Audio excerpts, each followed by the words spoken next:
matin, nous avons le plaisir de recevoir sur ce plateau Monsieur Amadou Sow, qui est juste à côté de Alioune Badara Kane, secrétaire exécutif du Rojalnou banlieue.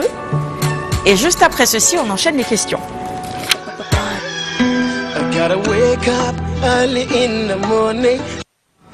Il est 7h09 et nous nous excusons déjà pour les quelques difficultés liées à la qualité du son que vous avez constaté parfois au cours de ce magazine. Nous nous attelons évidemment à améliorer tout cela pour vous permettre un meilleur confort d'écoute. C'est essentiel aussi. Alioune Badara. Mais Sarah, je pense que vous l'aurez remarqué, cette semaine-ci vraiment elle est consacrée aux jeunes. Hein, parce que depuis lundi, on ne cesse d'en recevoir, mais par rapport à la pertinence de leur projet, mais aussi de l'exemplarité de leur engagement. Et c'est pour cela qu'on vous a en tout cas accordé cette invitation sur notre plateau, Monsieur Sow. Donc pour nous parler du Rojalnou, je rappelle, le Rojalnou, donc c'est le réseau des organisations de jeunesse africaines leaders des Nations Unies pour l'atteinte des objectifs de développement durable. Et pour ce faire, vous avez fini de lancer donc le fameux programme Citizen Report, n'est-ce pas, pour aller à la rencontre des populations, collecter un peu leurs doléances pour que ces politiques-là soient beaucoup plus pertinentes. Alors, croyez-vous encore aux ODD, Monsieur Sow, quand on sait que, en tout cas, une bonne partie de ces grands engagements-là n'ont pas été encore atteints par les États membres des Nations Unies? Absolument, mais bonjour à tous. Bon, d'abord, je vous remercie en fait de l'opportunité que vous nous avez offerte pour venir ici, parler du Citizen Report et en quelque sorte représenter le réseau des organisations de jeunesse africaine leader des Nations Unies pour l'atteinte des objectifs pour le développement durable. Concernant les ODD, avec la foi, on peut déplacer des montagnes. Oui, nous y croyons toujours. On œuvre toujours dans le cadre d'une mise en œuvre en faveur d'une atteinte des ODD. Nous sommes une organisation de jeunesse qui est implantée en fait un peu partout en Afrique. Oui. Le Rojalnou est représenté ici au Sénégal par le Rojalnou Sénégal ODD, le Rojalnou ODD Sénégal. Concernant les ODD, la question que vous m'avez posée, nous y croyons toujours. Nous y croyons toujours. Vous savez, après le lancement des OMD en 2000, il s'est trouvé qu'il y a eu une non-appropriation des populations en fait de ces objectifs millénaires pour le développement. Et en 2015, il s'est trouvé que à la fin de l'exercice en fait de ces OMD, on a trouvé que les échecs étaient palpitants et relevés en fait de la non-appropriation des populations par rapport à ces politiques. Les Nations Unies ont décidé en fait de mettre en place un système qui consiste à la contre-expertise en fait des politiques publiques par rapport à ces programmes de déroulement de ces ODD. C'est toute la pertinence en fait de notre projet de Citizen Report. Ouais. Donc nous sommes une organisation qui œuvre en fait pour l'atteinte des ODD. C'est notre porte d'entrée. Nous œuvrons dans tout ce qui est ODD, tout ce qui est atteinte des ODD. Okay. Donc nous y croyons toujours. Alors est-ce que les États ne sont pas en train un peu quelque part de délaisser un peu les ODD au profit de leurs propres programmes nationaux? Je prends l'exemple du Sénégal avec le plan Sénégal émergent. Il y a le Gabon qui a aussi son plan Gabon émergent. D'autres pays ont le leur. Est-ce que c'est pas cela aussi qui pose problème souvent? Peut-être il y a une question de priorité pour les États. Et puis peut-être qu'on pourrait, pourquoi pas, disons, tendre vers l'unification de ces politiques-là onusiennes et des différents États membres. Vous savez, il y a eu au niveau international deux agendas. Il y a l'agenda 2030 qui est les ODD lancés par les Nations Unies et l'agenda 2063. Conformément aux volontés des présidents africains, lors du 50e anniversaire de l'OIA, le 26 mai 2013. Il y a eu une volonté générale en fait de tous les chefs d'État africains de mettre en place l'agenda 2063 en fait. Donc ces volontés qui ont été exprimées doivent certainement être en phase avec les politiques publiques. Bon, au retour, quoi, en fait. Donc, je ne vois pas, en fait, qu'il y a un décalage entre les politiques publiques et les agendas qui ont été mis en place. Parce que le Sénégal, bon, c'est un pays souverain et un pays qui a ratifié, bon, dans la Charte des Nations Unies et de l'OIA. Ouais. Donc, c'est quelque chose bon, que je crois bien que le PSE et le programme Gabon émergent doivent être en phase, en fait, avec les indicateurs des ODD et de l'agenda de 2063. Okay. Ouais.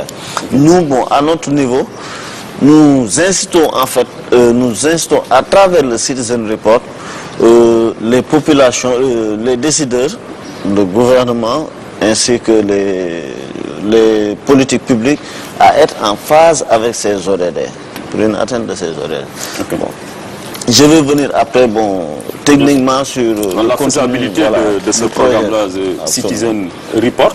Voilà. Alors, il s'agira donc d'aller à la rencontre des populations, de faire le tour du pays pour collecter les bonnes informations, pour qu'on puisse disposer de voilà, disons, d'un tableau de bord assez cohérent, n'est-ce pas, qui reflète suffisamment bien la situation réelle actuelle sur le terrain. Absolument. Alors, est-ce que cela, vous avez donc fini d'avoir, est-ce que vous avez le soutien du système des Nations Unies? Parce que je pense que cela, quelque part, nécessite une logistique extrêmement importante pour faire véritablement un vrai travail de terrain. Absolument, bon, on a eu à lancer, en fait, à faire le pré-lancement et la présentation, en fait, du projet The Citizen Report le 24 juillet passé au siège des Nations Unies.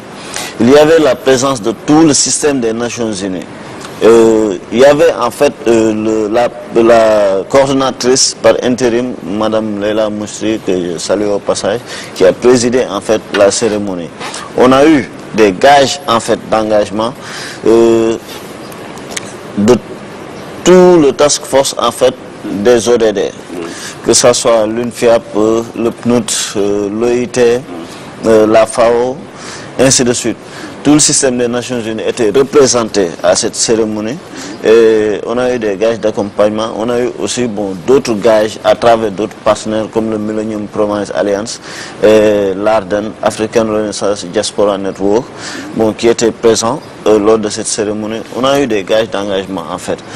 Concernant le Citizen Report, on a un partenaire privilégié avec qui on travaille dans ce projet. Le partenaire est établi en Afrique du Sud et s'appelle African Monitor. African Monitor. Et le projet Citizen Report est implanté en fait sur 7 pays. En fait, il y a le Sénégal, la Sierra Leone, la Zambie, le Nigeria, le Ghana, le Malawi et le Botswana. Le Citizen Report se déroule en fait sur ces 7 pays et on travaille sur 6 ODD en fait. On travaille sur 6 ODD. L'ODD 1 qui parle de la pauvreté, l'éradication de la pauvreté. L'ODD 4, qualité éducation. L'ODD 5, parité, qui parle de la parité. L'ODD 8, emploi décent et croissance économique. L'ODD 10, la réduction des inégalités sociologiques. Et l'ODD 16 qui parle de paix, sécurité et institutions efficaces. Vous voyez, sur le Citizen Report, on travaille sur ces 6 ODD en fait. Okay. Voilà. Et aucun de ces ODD n'a été pour l'instant atteint. Hein? On est toujours en phase de déroulement. Phase de déroulement, ok. Mais est-ce que cela ne démontre pas aussi peut-être quelque part l'inefficacité aussi de certaines politiques onusiennes et jusqu'à présent, si cette déclaration-là du président français Feu de Gaulle est toujours d'actualité, l'ONU, ce gros machin-là, c'est peut-être qu'il a eu raison sur tout le monde, qu'en vérité, il faut aussi peut-être réformer le système pour que ces objectifs-là puissent être atteints une fois. Personnellement, je ne suis pas d'avis. En fait, ce sont des institutions qui sont là pour aider en fait. Vous n'avez pas l'impression que c'est trop lourd souvent? Non, je crois pas. Je crois pas. Oui, parce que ce sont des institutions qui sont là en fait. Ils aident à l'élaboration des politiques publiques. C'est nous-mêmes en fait, nous-mêmes, que ce soit les citoyens, qui devons nous organiser en fait. On ne doit pas toujours tout attendre de l'État. C'est nous qui devons aller vers ces institutions, essayer de voir comment travailler avec eux. Il y a des projets, je ne vais pas citer pas mal de projets qui sont mis en place, en fait, par l'ensemble des systèmes des Nations Unies. Bon, c'est à nous de nous organiser et essayer de mettre en place des projets pour bénéficier de ces accompagnements techniques ou financiers, en fait. C'est à nous, en fait, de nous organiser. Ok. Combien de jeunes oui. Vont s'investir dans le projet qui sera lancé, Citizen Reports? En fait, le Rojalnou, c'est une organisation internationale. Au Sénégal, je veux dire. Au Sénégal. Combien, oui. Ah, ok. En fait, c'est le réseau des organisations. On a plusieurs organisations affiliées au Rojalnou, en fait, un peu établies un peu partout à travers le territoire. On a beaucoup d'organisations qui sont affiliées au Rojalnou. Donc, bon, on travaille avec ces organisations. En fait, c'est un réseau de réseaux, quoi. Ouais, c'est un réseau qui regroupe pas mal d'organisations de jeunes. Il y a à peu près combien? Bon, on a plus d'une dizaine, hein, en fait, plus d'une dizaine au Sénégal. Au Sénégal, oui. Et ce sont des organisations de jeunes, quoi, en fait. D'accord. Alors, je suis tentée de lui demander, est-ce que les particularités, les spécificités de chaque pays sont prises en compte, les besoins des jeunes du Sénégal, en termes de civisme, en termes d'appropriation des politiques de l'État, en termes d'investissement. Est-ce que ces spécificités-là sont prises en compte? Voilà, en fait, c'est là où réside en fait la pertinence de notre projet de Citizen Report. Moi, je vais sauter sur le... Voilà. En fait, le projet s'articule sur 3 axes. D'abord, on fait un sampling, en fait, pour essayer de choisir des zones d'action. On doit faire des citizen hearings qu'on appelle consultations citoyennes, quoi, en fait, en quelque sorte, sur 3 zones ciblées, une zone en milieu urbain, une zone en milieu périurbain et une zone en milieu rural. Ouais. On fait d'abord les consultations populaires, après on passe aux collectes de données. On passe aux collectes de données. Après les collectes de données, la 3e phase consiste à faire une tournée de plaidoyer. Après analyse en fait de ces rapports de consultation citoyenne qu'on va rapporter, en fait, on parle avec les populations, on essaie de leur faire sortir en fait leurs réelles préoccupations concernant ces 6 ODD que j'ai précités tout à l'heure. Eux, ils vont exprimer en fait leur avis par rapport à ces préoccupations. Si l'État a bien pris en charge en élaborant ces politiques publiques, ces 6 ODD.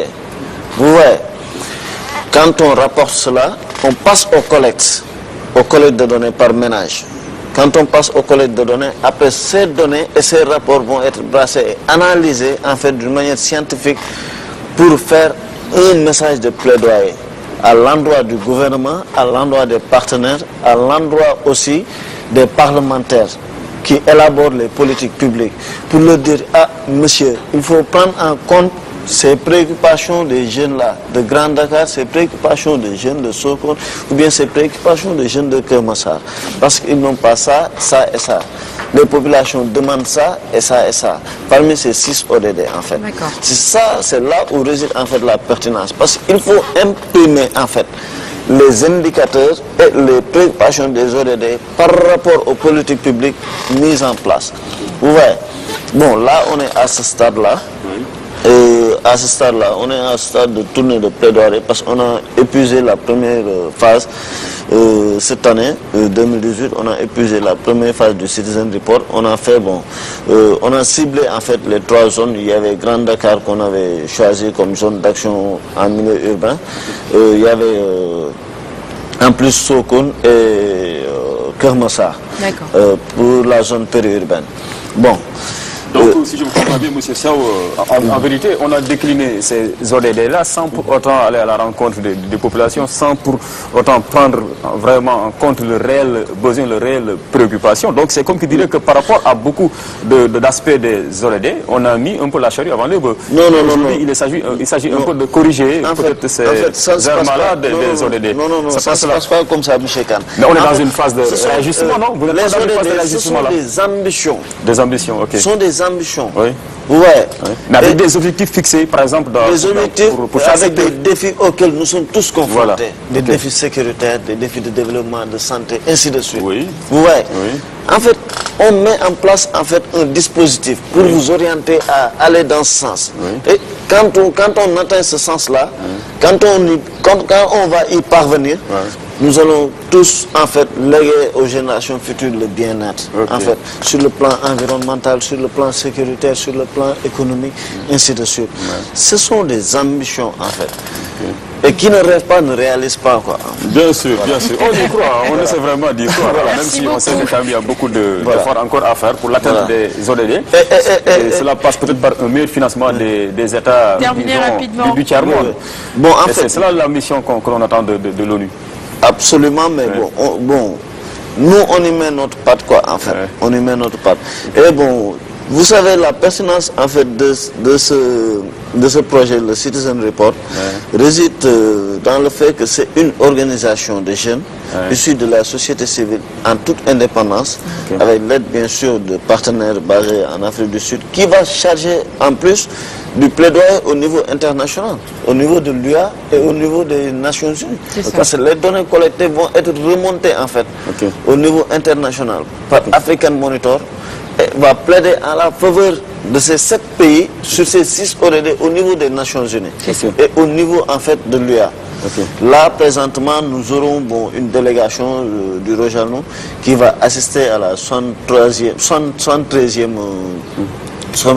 conférence des Nations Unies qui va se tenir à partir du 15 septembre jusqu'au 15 octobre. Et cela pourrait passer, bon, c'est pas une question Sarah, je dis cela pourrait peut-être passer aussi par une réforme profonde du système des Nations Unies, parce que les ODD concernent surtout les États du tiers-monde, et aucun État du tiers-monde n'est aujourd'hui membre de ce fameux conseil restreint, le Conseil de sécurité. Bon, c'est pas un droit de veto. Là, ça aussi c'est paradoxal. Voilà, vous parlez de un autre problème. Mais bon, vous parlez de géostratégie. Mais bon, en fait, tout se recoupe.